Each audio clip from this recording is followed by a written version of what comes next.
So, after this, referring to the pardon that Absalom had received, he begins to adopt a kind of strategy, beginning with a personal bodyguard, 50 men who would run before him. This sort of thing has happened many times in history. It's sort of the run-up to someone who wants to usurp power. Back in ancient Athens, Pisistratus did such a thing. Hitler did that with the brown shirt. And so on through history, we've seen that kind of thing going on. And so he's doing something for which the textbook maybe hadn't been written as well as it has in the modern age, but nevertheless is a tactic that has sometimes been used. He stands at the way, the gate, probably leading into David's courtroom, and asks people where they're from. Kind of an appeal to local loyalties, where are you from? And I'm from such and such a town. I'm from Issachar. I'm from, Zebulun. I'm from these various tribal areas. The gate is not the gate of the city, presumably, but the gate to the courtroom where court was held. David would continue to adjudicate matters that were brought before him. One commentator speculated that David may have become a little sloppy, a little lax, a little less than focused during these past years. So Absalom could appeal to folks on their way in, already in a foul temper, and assure them of the justness of their cause. He played on tribal envy, and all of this, of course, was calculated to put himself in an increasingly favorable view in the public eye. He would assure people, oh, look, you've got a great case. I wish somebody decent were listening to your case. But the king hasn't appointed anybody that really knows what they're doing, and he kind of does that game. He would ingratiate themselves to them. They would come before him to do the sort of courtesy acknowledgement of his status as a king's son, and he would reach out and touch them and personally extend to them a great deal of attention and so on, making them feel very special. So he's gaining popularity based on his own professed competence, his flattery of people, his affability, his good looks.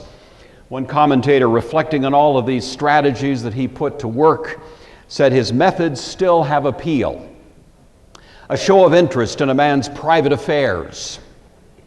If you don't believe that, just look at the election cycles as they come around, and how you always see the politicians out in the middle of a grain field somewhere or in a factory somewhere. They really take special attention, don't they, at those moments, I'm not being political, I hope. I'm not being disparaging. I'm just saying you do see that a little bit. Absalom's doing that. He's catching the photo ops, the morning news is going to show a picture of him there, shaking hands with these folks. The pretense of being a protector of the humble, the insinuation that the prevailing government is incompetent. The narrator uses language that means Absalom beguiled the people. Another commentator I thought was even more precise in more or less delineating the aspects of Absalom's tactics here. He begins noting that it's the promise of justice from one who has at least the trappings of power. The idea that people are being abused, the present system is not helping out those who are most in need of it. And so there's this kind of promise that if I, in a sense, am put in a more influential spot, you're going to get the benefit of it. The evident breakdown of the current system. This government's broken. We need a change. We need to do something different because this just isn't working.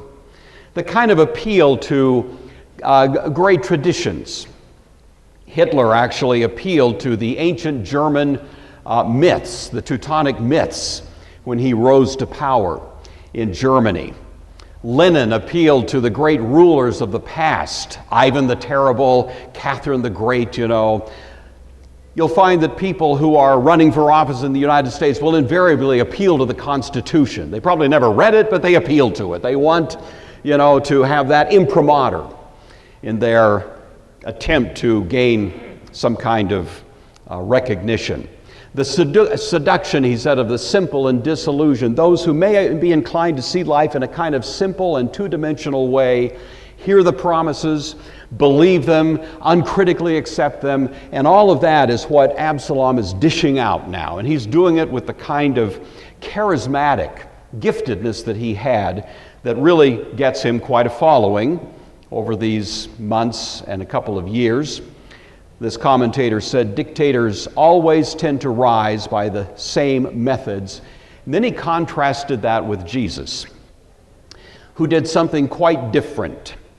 He refused the trappings of power and refused to make false promises. He said, a lasting kingdom can be built only upon the hearts of free men drawn to the truth. Amid all the changes of time and space, history asserts this central fact. Well, Absalom was not following the model that Jesus would eventually set before us. It came to pass after, and there's clearly a textual error here. The original Hebrew said 40 years. Nobody takes that seriously. Somehow it sneaked in, and it's much more likely 4 years, which is only a minor adjustment to the Hebrew, and it's been corrected in most Bibles in that regard. So it came to pass, we'll say after 4 years, that Absalom said to the king, please let me go to Hebron and pay the vow which I made to the Lord. Josephus, by the way, the Septuagint and most modern translations make that adjustment. Some Bibles still say 40, then they'll put a footnote at it, so we'll just note that in passing. So Absalom's been at this for a while, 4 years. For 4 years, he's been reaching out to people. For 4 years, he's been publicly appealing to their sentiments, but he's also been doing stuff behind the scenes, under the radar. Absalom has been engineering, you might say, a kind of shadow government. He's been putting together an infrastructure that is not supposed to be overly visible.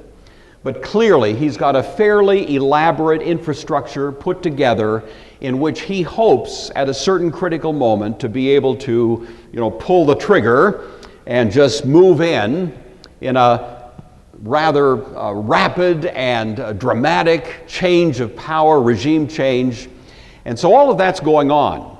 One of his main assets is a character by the name of Ahithophel, the grandfather of Bathsheba, who has lost his loyalty to David and is probably a secret advisor now. And he's a bright guy, giving Absalom a lot of good advice. And so all of that is taking place during these 4 years. And then as the critical moment comes around and Absalom feels like the time is right, he asks for permission to leave town. He's the king's son. He can't just travel around, as he wants. He has to have the king's permission to do something, because it always is a bit of a state affair if the king's son is going to go to some alternative venue for any reason. And so he comes and asks for permission to go to Hebron. On the face, it probably wasn't that unusual, but it's going to allow Absalom to exploit now a little bit of jealousy in Hebron, because they've always resented David moving the capital to Jerusalem, and also a little bit of tribal jealousy. And this is a great place to go, because that's where David originally ruled. And now here comes David's son to, in a sense, capitalize on the residual, memory of when they were in the center of the political world there in Israel. And so off he goes to Hebron. It would be hailed in that location as kind of a big deal, sort of a party, a great holiday, when the king's son, especially someone as well-loved as Absalom, shows up.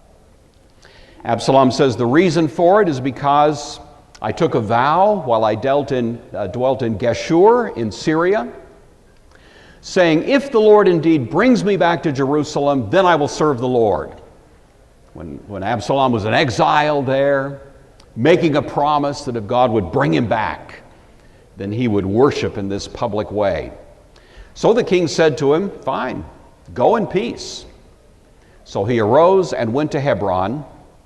Then Absalom sent spies throughout all the tribes of Israel, saying, as soon as you hear the sound of the trumpet, then you shall say, Absalom reigns in Hebron. David, of course, at this moment doesn't foresee the crisis that's brewing. He doesn't know, apparently, of the preparations that Absalom has been putting together. This is not the kind of thing that just happens at the drop of a hat. There's a fair amount of, fairly sophisticated organization that's gone into this. One said that David was confident but lacked suspicion because of his noble-minded generosity, and he assumed the same for others, including his son. David was probably pleased at his son's popularity. He may have believed there was a religious impulse in Absalom in the fulfilling of the vow. He certainly gave Absalom the benefit of any doubt. So Absalom goes to Hebron, and then he sends out spies. The Hebrew word here literally is those who go hither and thither. And one suggested maybe a better contemporary term we'd use is agitators, Political agitators, people who go hither and thither, who stir the pot, who are able to insinuate themselves in, innocently enough apparently, an arousing and increasing level of discontent with the present circumstance and appealing for a change that hopefully and presumably would be a change for the better. There was some kind of fairly elaborate signal system. Trumpets could be heard from a long distance, and even though they didn't have the internet, the word could spread rather rapidly based on these loud musical instruments. And so it was going to be more or less at a critical moment, the timing had to be perfect, that all of a sudden the word would go out across Israel. Here it is, across these many miles. The tribes are turning to Absalom, as if it was a universal move taken sort of with a united hearts of all the people across all the country. Well, obviously that suggests, as we've been mentioning, that there was a fairly elaborate plot that went into this. As Absalom went off to Hebron, he took along with him 200 men, invited from Jerusalem. They went along innocently. They didn't know anything. But these were probably people of some rank, middle management in David's administration, people who were courtiers, people who were servants. Of course, Absalom wants to bring them along and then, in a sense, extort from them a shift in their loyalty, because he wants to create an impression that even people in David's own regime are unhappy with him and are willing to make this move. So they went along. Soon enough, they'd be forced to at least publicly change their loyalties.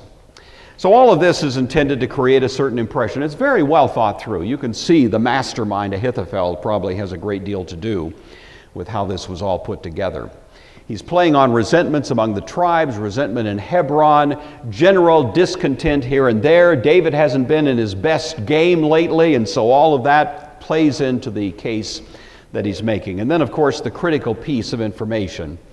Then Absalom sent for Ahithophel, the Gilonite, David's counselor, from his city, from Gilo, while he, Absalom, offered sacrifices. And the conspiracy grew strong, for the people with Absalom continually increased in number. This is the grandfather of Bathsheba. He has maintained an angry resentment of David ever since the family was dishonored through David and his relationship with Bathsheba. He lost his loyalty, though still externally he professes it. And so now, even though he continues to be David's counselor, he's been giving secret help to Absalom. We can virtually take that for granted. It was a huge benefit to Absalom to have someone as politically astute as Ahithophel. Ahithophel, blinded probably by his own anger, failed to think it through, however. Had Absalom been successful, one of the first casualties almost certainly would have been his granddaughter Bathsheba, because Absalom, having usurped the throne, would do what every ancient Eastern monarch or despot would do: wipe out any other claimants to the throne, secure his position. Bathsheba, her children, would be first on the chopping block.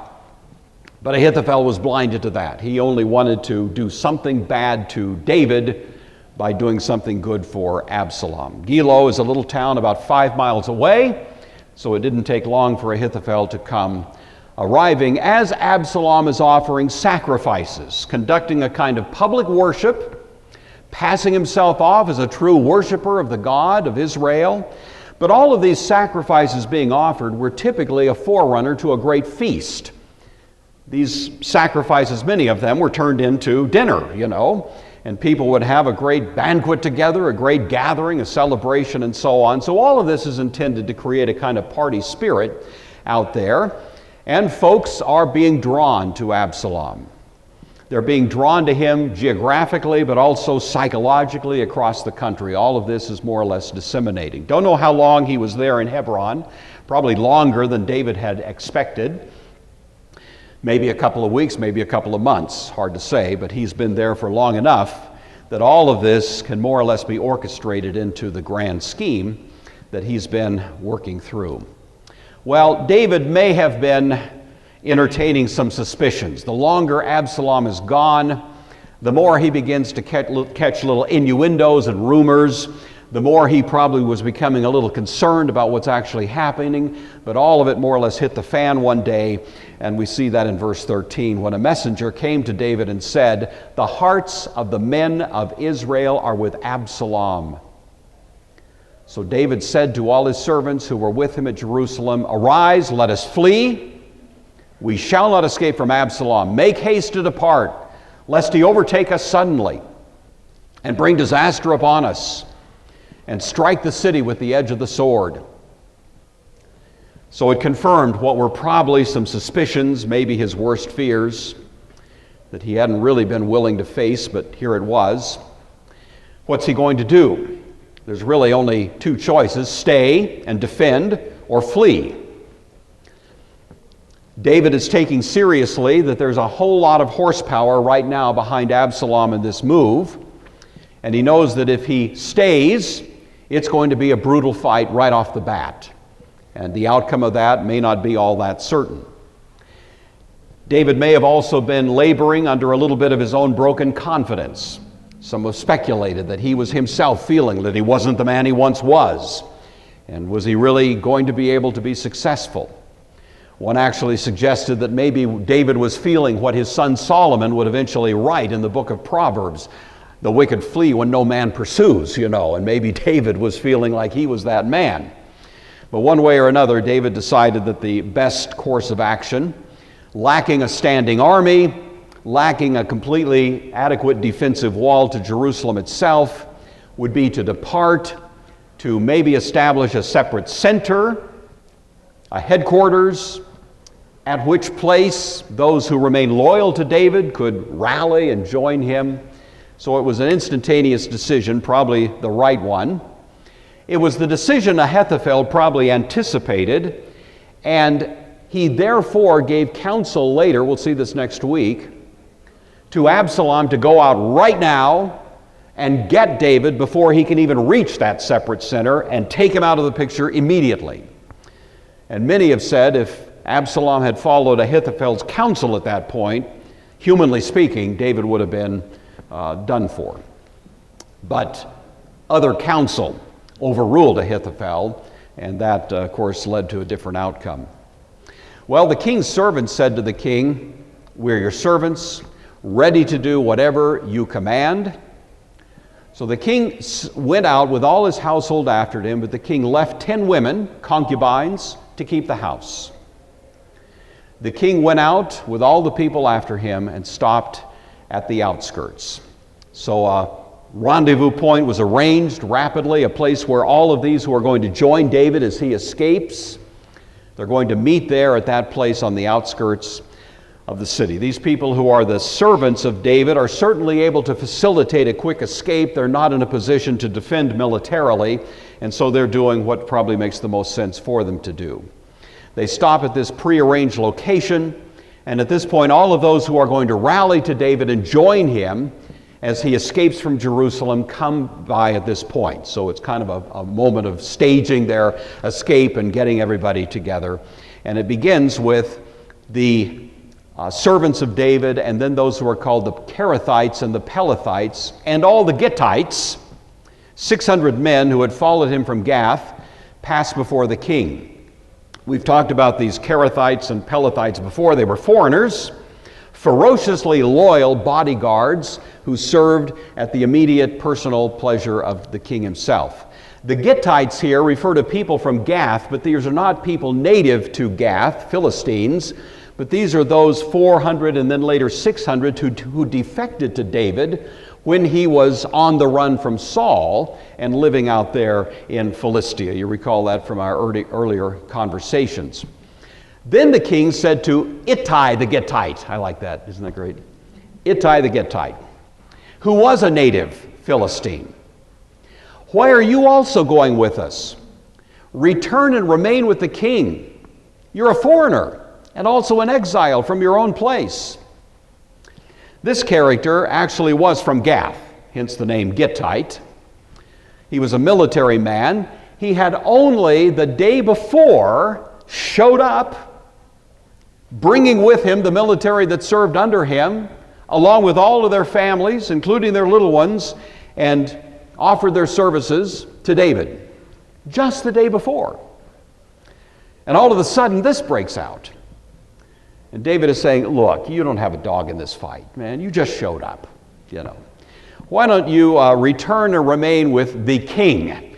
And at this point, David is sort of acknowledging the de facto king in Jerusalem at the moment is Absalom.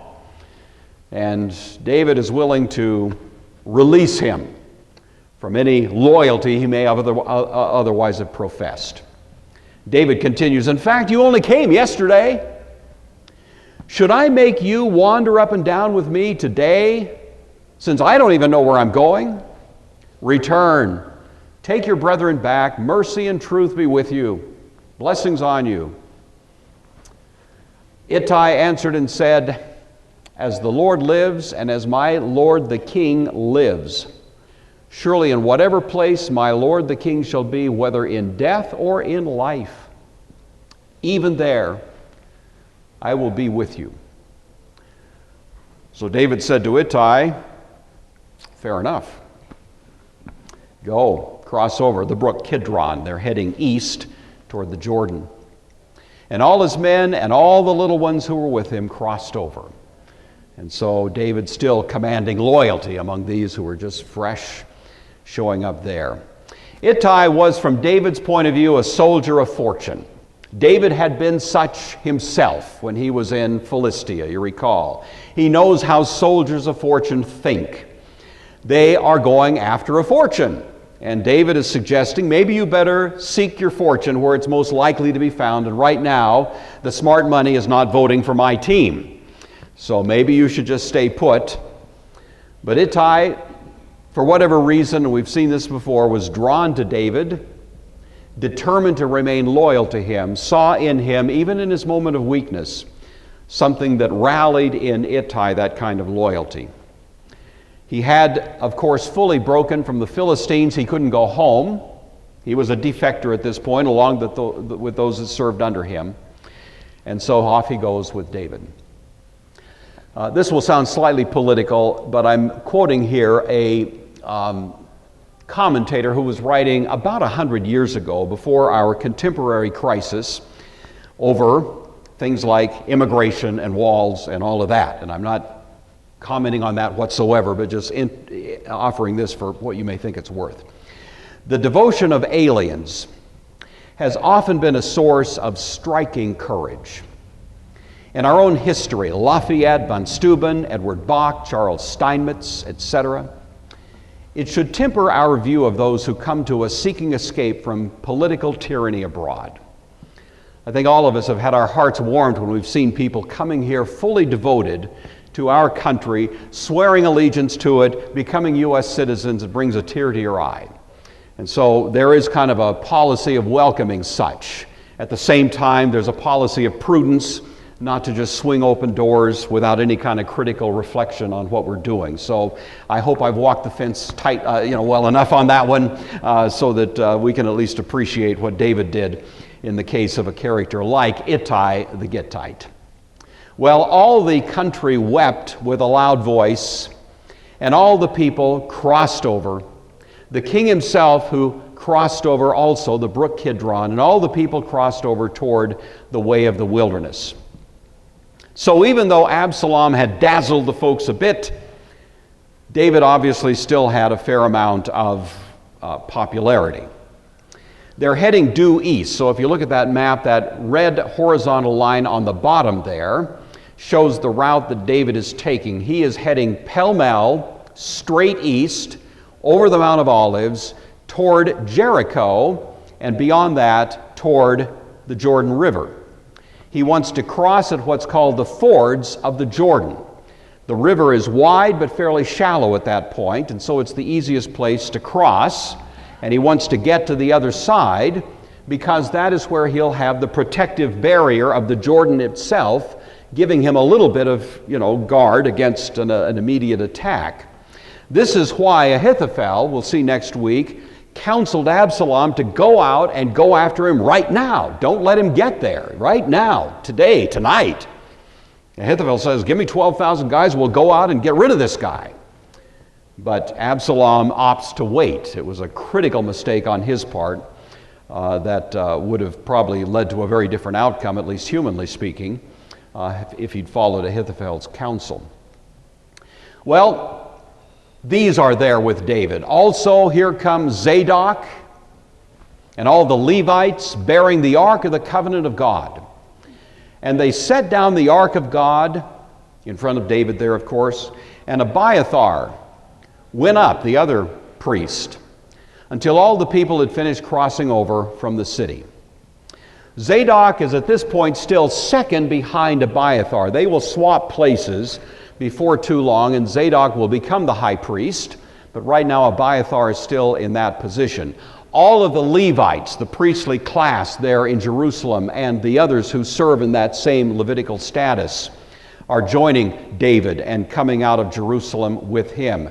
They grab the holiest object in the whole religious life of Israel, the Ark of the Covenant, got it out of the tabernacle. The temple doesn't exist yet, as you know, and they bring it in. There's still a kind of superstitious belief that wherever the Ark is, the people who have it in their possession are invincible. Now, that was demonstrably not the case in the history of Israel itself, and so we have examples of that, as you may know. But there was still that kind of view of the ark, that if you had the ark, then you really did have an ace in the hole there that would give you a tremendous advantage. So they bring the ark, Abiathar, still the high priest, overseeing all of this procession of Levites. Surprised when David responded, saying, take the ark of God back into the city. Take it back. If I find favor in the eyes of the Lord, he will bring me back and show me both it and his dwelling place. But if the Lord says of David, I have no more delight in you, here I am. Let him do to me as seems good to him. David doesn't want this kind of artificial and pretentious basis for claiming some kind of status here that he doesn't think he deserves. So it's a decision to send the ark back, but it's also a tactical decision, because David knew that with the ark would also go many of these priests, and he knew that the priests were probably the least likely spies on behalf of him in the city that he could come up with.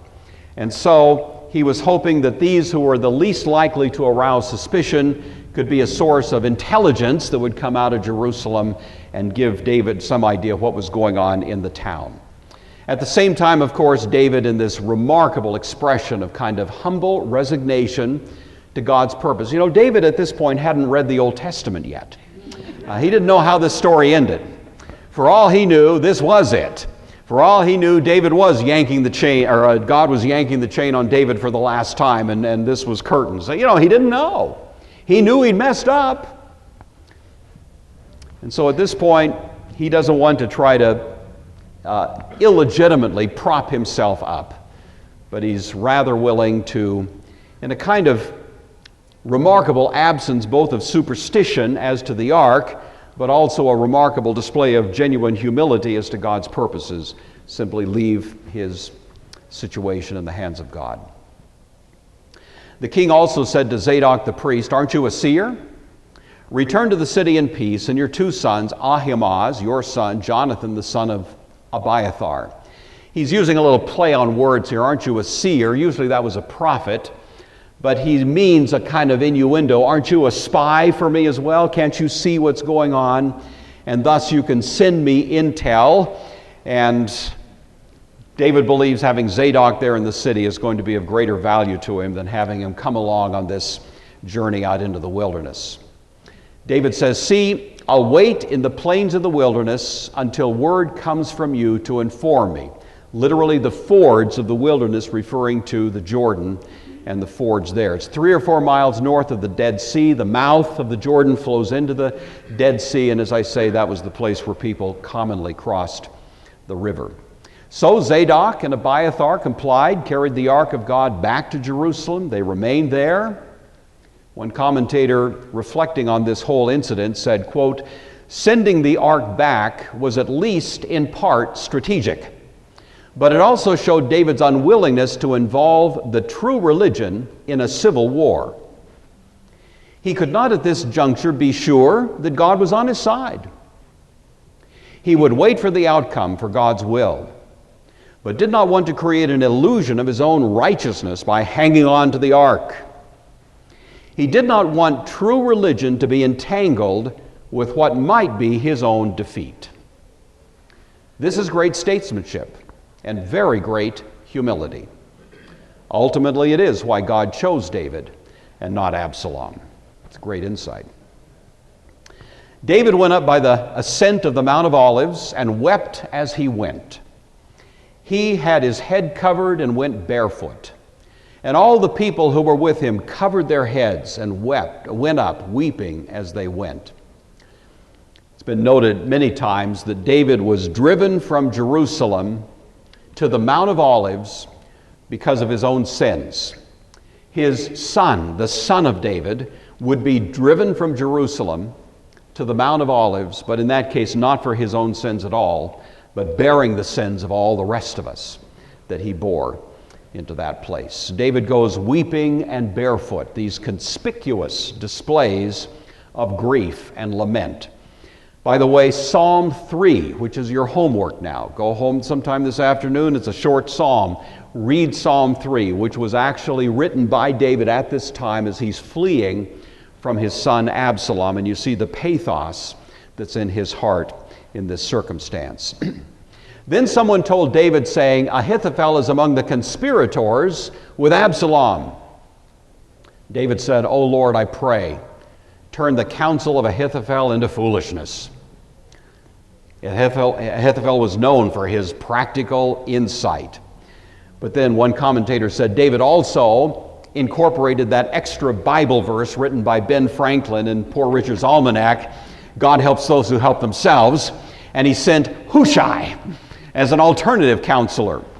Now it happened when David had come to the top of the mountain where he worshiped God, there was Hushai, the Archite, coming to meet him with his robe torn and dust on his head.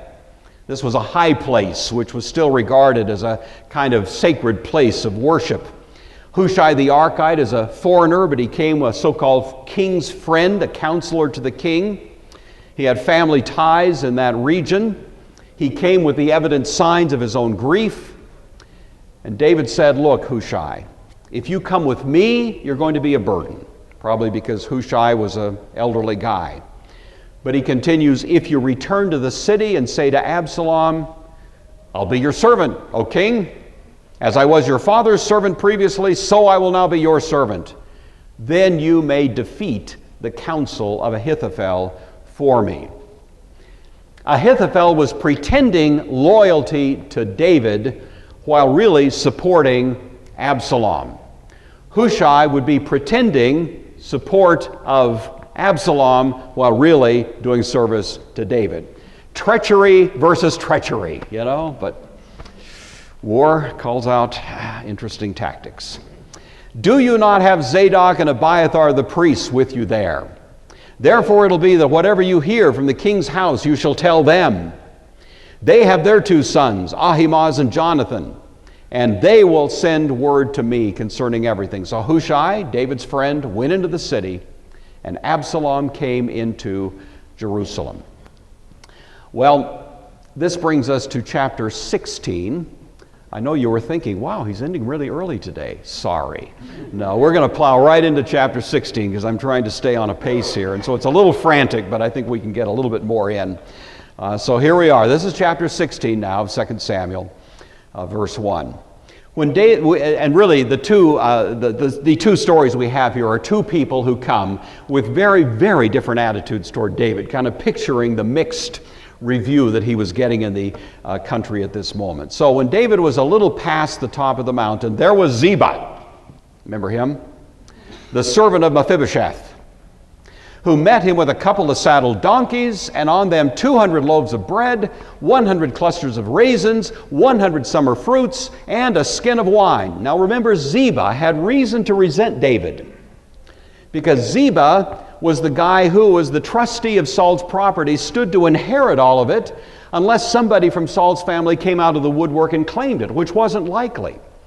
And when David took that property and publicly, openly gave it to Mephibosheth, Ziba just had a real big adjustment on his balance sheet, And so we could suspect that he would come out being a little bit hostile to David and saying David's getting what he deserves sort of deal, But here Ziba's a smart guy.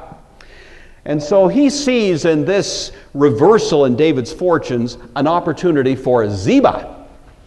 And so here he comes with a substantial gift of all of the stuff that David's going to need, along with those who are with him, to make this journey. Well, David said to Ziba, "Oh, what do you mean to do with all these?" So Ziba said, "The donkeys are for the king's household to ride on. The bread and summer fruit are for the young men to eat. The wine for those who are faint in the wilderness to drink." Then the king said, "Where's Mephibosheth? Where's your master's son?"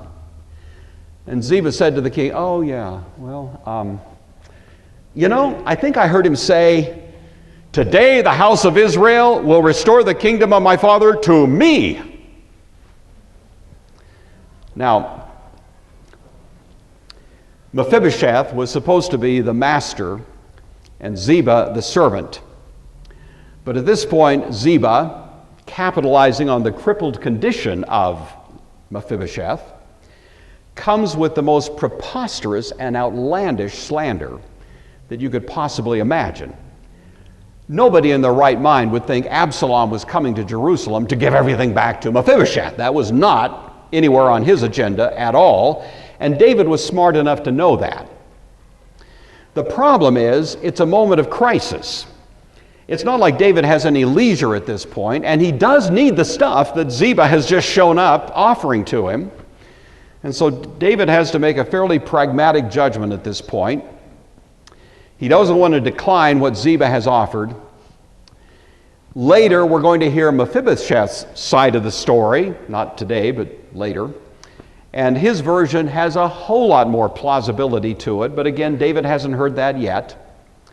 And so David has to do what in this moment probably is the only thing he could do, to accept the gifts, but also somehow or other restore to Ziba something of what he'd forfeited. So in a kind of rash decision, he says, "Here, all that belongs to Mephibosheth is yours." Gives it back. Ziba says, "Thank you very much. I humbly bow before you, that I may find favor in your sight, O Lord the King." There was very little to commend Ziba's preposterous story, but under the circumstances, David was being forced, in a sense, to make that rather rash judgment, and he's going to adjust it later. You probably know the story. Okay, verse 5. This is the other character that shows up, a little bit different from Ziba, a guy named Shimei. Now, when King David came to Bahurim, there was a man from the family of the house of Saul whose name was Shimei, the son of Gore, coming from there. He came out cursing continuously as he came. Bahurim is about 4 miles from Jerusalem on the way to the fords of the Jordan. So they had to go right through this town. And here's a man that lives there who's a fanatical devotee of Saul, of his lost kingdom. He's of the tribe of Benjamin. And he has resented David all the way through and sees now an opportunity to capitalize on his anger and voice it publicly toward David. So he comes out cursing. This was not a majority view among the Benjamites, but there were those who resented losing the prestige of having the king be from their tribe. And so he came out and makes quite a show. He threw stones at David and all the servants of King David, and all the people and all the mighty men with David were on his right and on his left. Also Shimei said thus as he cursed, come out, you bloodthirsty man, you rogue. The Lord has brought on you all the blood of the house of Saul, in whose place you've reigned.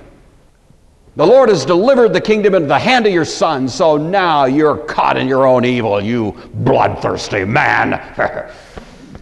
Oh, was he having a day. This phrase, come out, idiomatically we would say, get out of here, get out of town. You can imagine all the epithets he's using at this point. Well, why was he called a bloodthirsty man? This is a little bit of a head scratcher. David was a warrior, and so in that sense he had shed a lot of blood, but that doesn't quite account for this. And the best guess, I think, from the best commentators is that it's really going back to David offering 7 sons, 7 men from the house of Saul, surrendering them to the Gibeonites for death to atone for the crime Saul himself had committed against the Gibeonites. And that, of course, stuck in the craw of people who were close up and familiar with that. And David was thus probably being blamed for all of that, for the famine in the first place, the death of the sons, that famous vigil of Rizpah. All of that was sort of packaged together and contributed now to the attitude that we find in Shimei. Well, Abishai, the son of Zeruiah, who's the sister of David, and thus Abishai is the brother of Joab and the nephew of David, said to the king, look, why should this dead dog curse my lord the king? Let me go over and remove his head.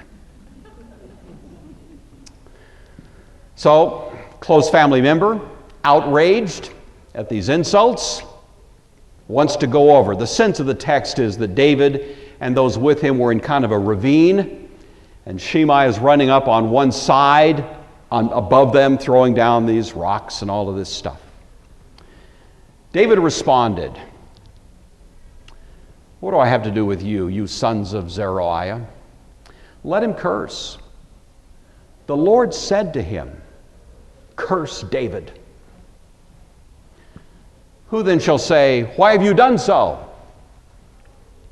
And David said to Abishai and to all his servants, look, how my own son, who came from my body, seeks my life. How much more may this Benjamite? Let him alone. Let him curse. The Lord has ordered him to curse David. Maybe the Lord will look on my affliction, and the Lord will repay me for good, with good, for his cursing this day. It's a remarkable response. What do I have to do with you? The idiomatic sense of this is, Abishai, what concern is this of yours? The target of this venom is David. And the Lord, David is prepared to assume, told Shimei, go curse David. David believed God is sovereign. David believed that God runs the universe. Things don't happen by accident. And even though this was an appalling and painful and dreadful moment, he's prepared to see the hand of God even in this. If you go and challenge Shimei, in a sense it puts you in the position of questioning the very purpose of God. So just stay put. Just take it along with me. Maybe God will see the pain that I'm in, the wrong that I'm being subjected to right now, and will finally repay me with good. David understood God resists the proud but gives grace to the humble. And he had many opportunities to invoke that, and this was probably one of the more dramatic of them.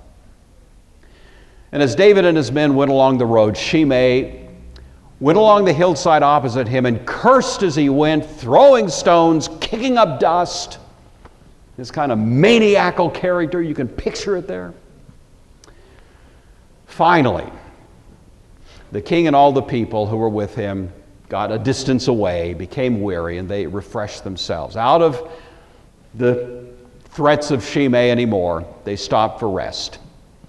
One commentator said it's quite a test of a leader to observe how vicious assaults from the public or the press are handled. We have plenty of opportunities to study that question in our own political landscape these days. Well, that's an odd place to leave it, but time is up, and we're just going to leave the story hanging right there and find out next week what happens in the adventures of David as he's on the run. Several people give us lessons here. Absalom and Shimei, and I'd say also Ahithophel, we could throw into this little list, saw only David's faults. Blinded to his virtues, so rather than becoming assets working to improve David, for helping for David's good, could only throw their evil genius into plans for David's destruction. It's always a perilous thing when we look into our hearts and realize that we're looking at a certain person in our lives and we can only see them in evil terms. I have to say to you, I am susceptible to this. I'm at the first level. I look at some people in politics in the United States today and I only see evil. That's not good. That means there's something wrong with me. And whatever your political persuasion is, if you can look at a human being and only see evil, something's wrong with that. That's what got into the bloodstream of these people. They could only see evil in David. They didn't see anything that was a scrap of virtue, only vice.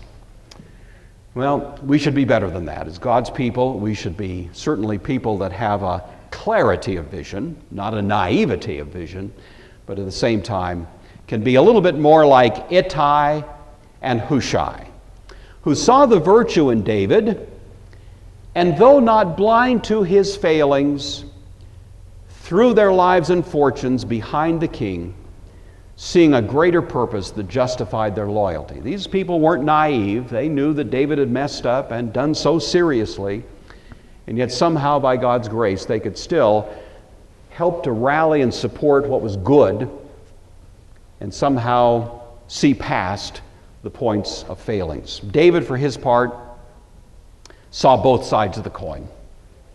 And you certainly see that evidently enough in this account. David saw that apart from God's favor, he could only brag about his failings. You know. Amen to that. I don't know about you, but that's the way I feel about myself. If you take grace out of my life, all I see is a landscape of miserable failings, you know. And that's what David, I think, saw. But he also saw that in God's favor, there was the possibility of great good. And the pain of this moment, in this moment, humbly sought the mercy of God's favor. We all live really in the same pickle, don't we? We see our own failings. We recognize that in ourselves, as Paul says, I can boast in nothing. I can only boast in the cross of Christ. That's really the situation of all of us, and I hope this story gives us a little reminder. All right, well, let's close in prayer and we'll go on our ways. Father, we are grateful for the very real drama that was endured by this servant of yours many years ago. We may or may not go through anything quite as threatening, quite as perilous as what David faced. But in some ways, we all go through something of this. We all fall short of the mark. We all live with consequences. We all face abuse of some kind from time to time. And we thank you that we can learn from David an example that is readily applicable in each of our lives. We pray that by your grace we would do that, and that as a result we would be more deeply committed to worship and serve our Christ, our King, our Lord, asking all of this in his name. Amen.